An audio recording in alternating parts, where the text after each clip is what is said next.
Saat ini seorang serdadu Inggris bernama Shane terlihat sedang disidang militer karena terbukti telah terlibat penyiksaan terhadap tawanan perang yang merupakan pemuda-pemuda sipil dari Basra. Tapi sebelum sidang ini berlanjut dan hukuman dibacakan, kita dibawa flashback ke Irak Selatan pada tahun 2003 saat Inggris melaksanakan operasi militer mereka bertajuk Telik 7 di bulan Agustus 2003 di kota Basra. Saat ini terlihat Mayor Godber sedang membriefing anak buahnya, memastikan anak buahnya tak melanggar aturan perang dan tak membunuh secara sia-sia. Ia juga berharap serdadunya menjunjung tinggi moral dan kode etik militer karena mereka pasukan Inggris, pasukan para gentleman. Siapapun yang melanggar hal ini bisa mendapatkan titel Mark of Cain. Nah, untuk sedikit penjelasan soal istilah Mark of Cain ini bisa kalian baca di kolom deskripsi jika tertarik.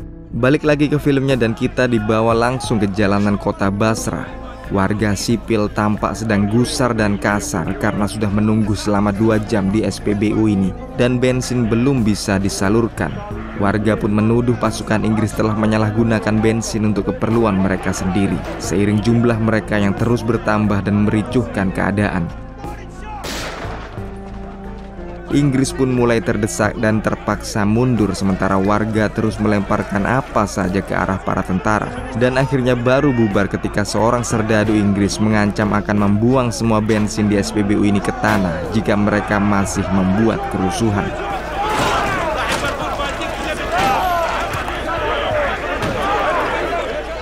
Beberapa jam kemudian mereka pulang ke markas. Sebagian dari mereka menghabiskan waktu bersantai, sedang beberapa peleton yang lain dibriefing oleh komandan mereka tentang sebuah bom jalanan. Bom yang kebanyakan ditaruh dalam kaleng Coca-Cola bekas atau wadah-wadah yang banyak ditemui di pinggir jalan.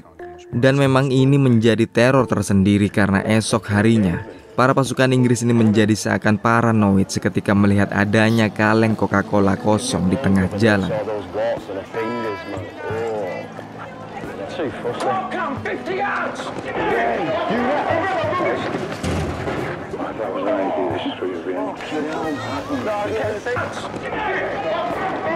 Sampai Kopral Gunn memberanikan diri untuk mengambilnya dan nyatanya kaleng ini memang kaleng kosong biasa. Patroli esok hari pun masih sama seperti hari-hari sebelumnya. Mereka menemukan kerusuhan di salah satu sudut kota. Kali ini tampak seorang laki-laki sedang diamuk massa. Ditengarai ia berasal dari Kuwait dan merupakan penyelundup bahan bakar.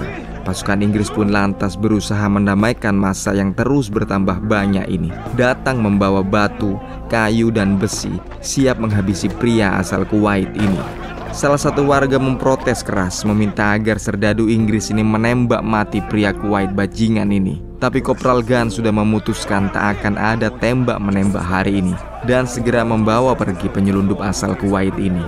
Tapi massa tetap tak terima. Mereka ingin pria asing ini mati saat ini juga. Jika tidak, maka kerusuhan yang lebih brutal pasti akan terjadi.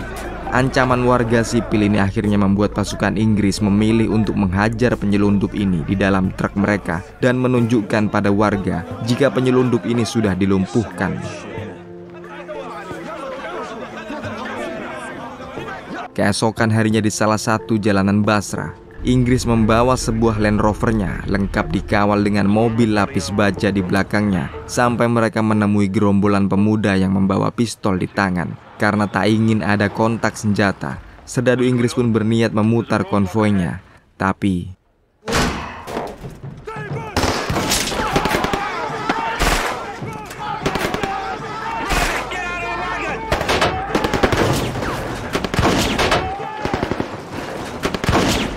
sampai sebuah teriakan pun menyuarakan RPG dan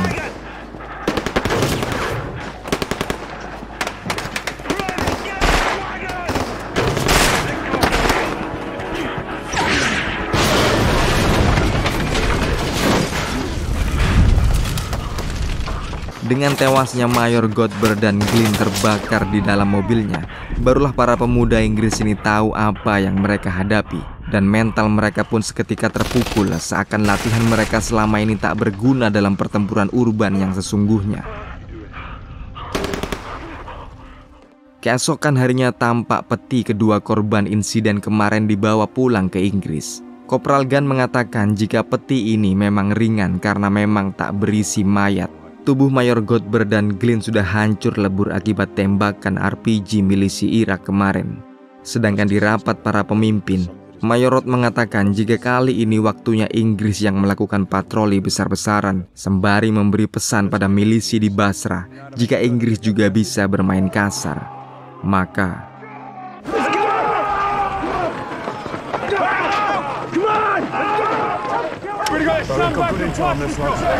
tak peduli ini rumah siapa atau kompleks apa, serdadu Inggris memasuki tiap pintu di hadapannya, memberi teror kepada warga sipil yang sedang beristirahat. Sampai regu Kopral Gunn menemukan seorang pemuda yang kedapatan memiliki pistol dan teropong dalam kamarnya. Ibu pemuda yang bernama Ahmed ini memohon-mohon jika anaknya cuma remaja lokal yang tak ikut-ikutan dalam urusan perang milisi Irak. Tapi Kopral Gunn punya teori sendiri. Ia menganggap pemuda ini ialah mata-mata dan tukang survei untuk para milisi Basrah dan segera membawa Ahmed. Tak peduli di belakangnya ibunya menangis menjerit-jerit.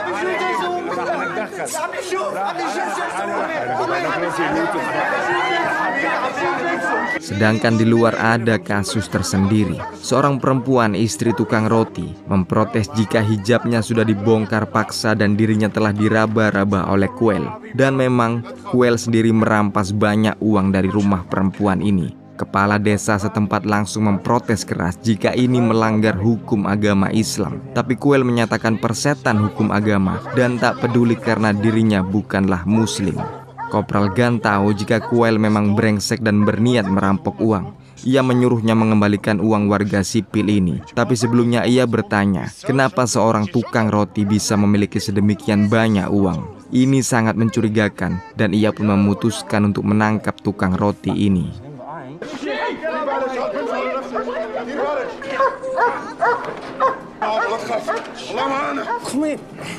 Dari patroli ini kurang lebih sebanyak 6 orang pria yang dicurigai ditahan dengan paksa. Dan menurut peraturannya, para tawanan ini harusnya hanya boleh diinterogasi oleh polisi militer Inggris, bukan serdadu biasa. Tapi rupanya Kopral Gunn tak tahan lagi. Ia ingin membalas dendam atas kematian Mayor Godber dan Glynn tempo hari. Semua anak buah peletonnya pun mengikutinya masuk ke blok para tawanan dan mulai menyiksa mereka. Tak berhenti di sini, Trickle dan Shane bahkan sempat mengencingi kedua tawanan ini. Meski sebenarnya Trickle cumalah tentara lugu dan baik hati, ia pun tak sanggup menolak saat Shane memaksanya untuk terus membuli kedua tawanan ini. Berikutnya semuanya pun dibawa ke sebuah aula dan dihajar dengan cara yang sama sekali di luar nalar manusia normal.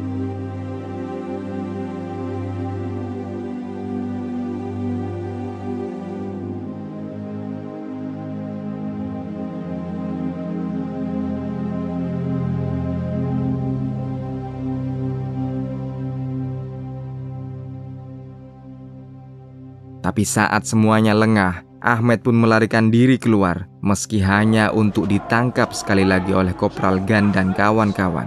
Untuk berikutnya dihajar sampai ia koma.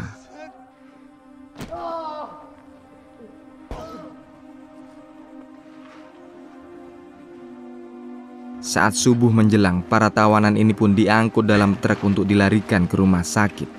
Peleton Kopral Gunn menganggap ini cuma interogasi dan penyiksaan yang biasa. Mereka tak tahu jika ini akan menjadi kasus yang amat besar. Ini dimulai saat Trickle melapor kepada pendeta markas jika kawan-kawannya telah menyiksa para tawanan dengan tak manusiawi. Tapi rupanya pendeta ini juga tak terlalu peduli.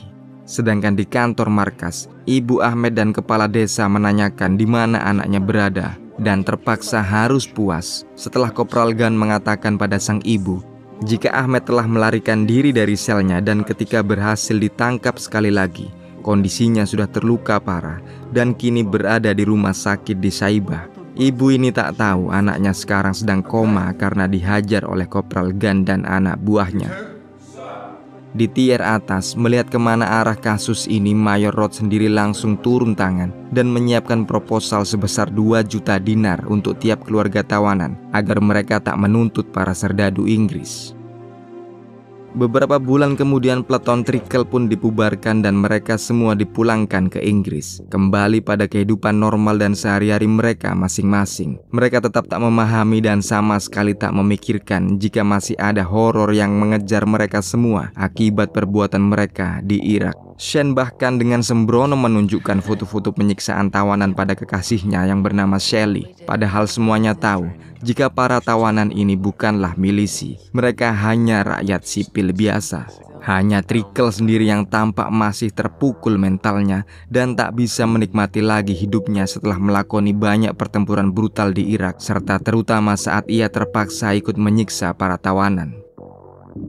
Saat malam tiba, Shane dan Shelly melanjutkan perayaan pulangnya ini ke sebuah bar dan terlibat perdebatan dengan Shelly. Ini membuat Shelly mengambek dan memutuskan untuk pulang sendirian, sementara Shane mengakhiri malamnya dengan perempuan yang lain.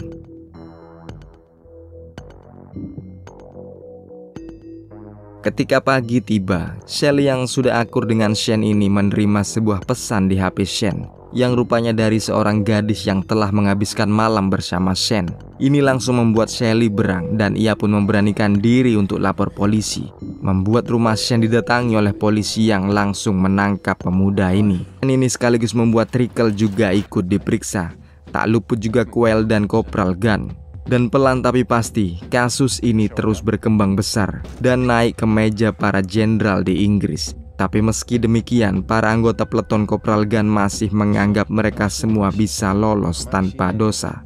Yang jelas investigasi terus berjalan. Kopral Gunn menjadi yang pertama kali diperiksa oleh para komandannya. Ia terus berusaha melindungi dirinya dengan berbagai alasan dan kebohongan. Tapi meski para petingginya tahu jika Gunn memang berbohong, mereka berniat hanya akan menghukum Trickle dan Shane karena Gunn sebenarnya merupakan tentara yang baik dan tangguh. Jika Gunn sampai dihukum, moral pasukan di resimen ini pastilah hancur.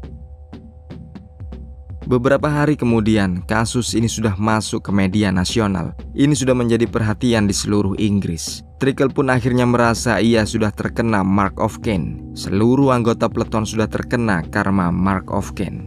Apalagi keduanya tahu jika Kopral Gunn malah diangkat menjadi sersan. Ini menandakan jika Gunn tak dihukum atas penyiksaan tawanan. Trickle merasa ia dan Shane sudah dijadikan kambing hitam. Di satu malam, Shane menelpon Trickle dan mengatakan jika mereka berdua memang sudah pasti dijadikan tersangka dalam kasus ini. Karena pada akhirnya Sersan Gunn malah membuat kesaksian yang memberatkan Trickle dan Shane, alias mereka sudah dikhianati oleh komandan peleton mereka sendiri. Ini semakin membuat Trickle depresi berat. Ia tak menyangka jika masalah ini akan tumbuh sedemikian besar hingga dirinya pun memutuskan untuk